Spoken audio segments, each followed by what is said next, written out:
The World Cup opens in Moscow in a month, an 11-city, 4-week chanting, flag-waving showcase for the world's most popular sport and, this time around, for Vladimir Putin's Russia. Conventional wisdom has it that with Putin in charge, the quadrennial World Soccer Championships will run like clockwork. Back in 2013, Jerome Valcke, then Secretary-General of FIFA, soccer's international governing body, said as much. I will say something which is crazy, but less democracy is sometimes better for organizing a World Cup, when you have a very strong head of state who can decide, as maybe Putin can do in 2018, that is easier for organizers. Putin's Russia may have seemed like an ideal venue to Valcke, but it's not so ideal to many other observers. Russia harbors a virulent soccer hooligan subculture that reflects a toxic mix of isms. Racism is rampant, along with anti-Semitism. Homophobia is written into federal law, a 2013 statute banning homosexual propaganda aimed at minors. Putin's political opponents are routinely beaten and arrested.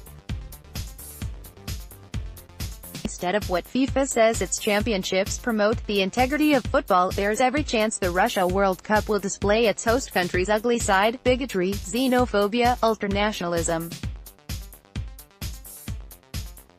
Of course, FIFA says nothing of the kind will happen.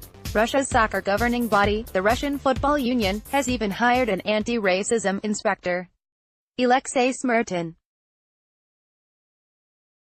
Smirtin, for example, has assured the world that rainbow flags could be unfurled in stadiums without penalty. But he also seems to think there is little reason for his job to exist. There's no racism in Russia, he told the BBC, because it doesn't exist. Racism in Russia is like fashion. It comes from abroad, from different countries. It was never, ever here before. 10 years ago, some fans may have given a banana to black guys. It was just for fun, except the fun has never stopped. Last month, 2 of Russia's soccer teams, including its national champion club Spartak Moscow, were penalized because their fans were bellowing monkey chants at black players and chanting Nazi slogans. In March, at a friendly match between Russia and France in St. Petersburg, fans also directed monkey noises at French players Paul Pogba and Ousmane Dembélé. Spartak Moscow was forced to play its next game to partly empty stands, and FIFA levied a relatively meager fine of $30,000 against the Russian Football Union in April. For his part, Smirtin sounded miffed. Bad relations between the West and Moscow are causing undue attention to a problem all nations have, he said. We cannot fail to take the political situation into account. The London-based anti-discrimination group Fair Network, formerly Football Against Racism in Europe, documents hooliganism. PR Power, Fair's executive director, cites the far right's long history of violent activism in Russian football fan groups, and Fair documented 89 incidents at Russian games in the 2016-17 season, mostly in the form of coded bigotry, clothing and banners adorned with the neo-Nazi numerical symbol 88, the Celtic cross runes, or the SS slogan, "My honor is loyalty." The incident involving France was no anomaly. In 2017, European football administrators punished the Russian club Zenit St. Petersburg because its fans flew a banner celebrating Ratko Mladic, the Bosnian Serb convicted of war crimes. Ahead of a Confederations Cup match between Cameroon and Germany held in Sochi, Russia, the same year, locals painted their faces black and marched through the streets. For World Cup fans, the Fair Network is issuing a guide that suggests that black and ethnic minorities exercise caution while they are in Russia. If gay fans walk down the street holding hands, Power says, they may face danger depending on the city they are in and the time of day. Gay people have a place in Russia which is quite hidden and underground, Power pointed out.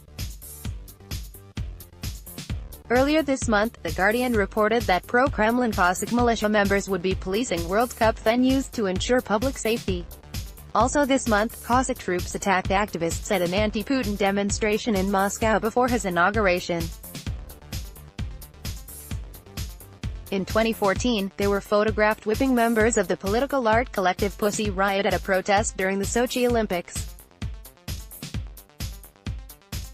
It wasn't until 2017 that FIFA adopted a human rights policy. Its principles won't apply to World Cup bidding until 2026, conveniently sidestepping the Russia event and the next World Cup, in human rights challenged Qatar. Last fall, Minky Worden of Human Rights Watch characterized FIFA's new policies and newly published reports on human rights as long overdue. FIFA's publications are piling up, she wrote, but the human rights progress is not. Fair points out that racism, anti-Semitism, Islamophobia and nationalism are on the rise globally, and we shouldn't be surprised to see that in soccer fans. This is perhaps especially true in Russia. All the more reason to hold FIFA accountable for any violence or bigotry that does occur. It shouldn't have awarded Moscow the World Cup in the first place. Jules Boykov, a former professional and national team soccer player, is a professor of politics and government at Pacific University in Oregon.